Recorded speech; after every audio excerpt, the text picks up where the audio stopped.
Sebuah video mahasiswa diseret dan diinjak oleh sejumlah anggota polisi dan Satuan Polisi Pamong Praja Kabupaten Alor, Nusa Tenggara Timur atau NTT viral di sejumlah grup media sosial.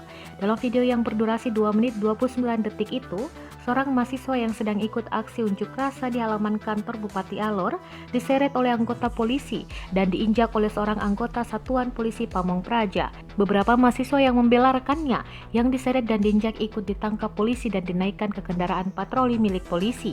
Beberapa mahasiswa yang dimasukkan ke mobil patroli kemudian dibawa ke Mapolres Alor. Belum diketahui alasan mahasiswa diseret dan diinjak oleh oknum polisi dan Satpol PP. Para mahasiswa yang bergabung dalam gerakan mahasiswa peduli pedagang Alor menggelar aksi unjuk rasa di kantor Bupati Alor pada Kamis 10 Juni 2021.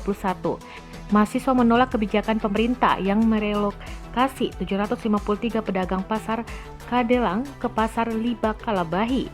Kapolres Alor AKBP Agustinus Christmas mengatakan pihaknya mengamankan 3 orang mahasiswa karena memaksa masuk ke dalam kantor Bupati Alor untuk melakukan sweeping.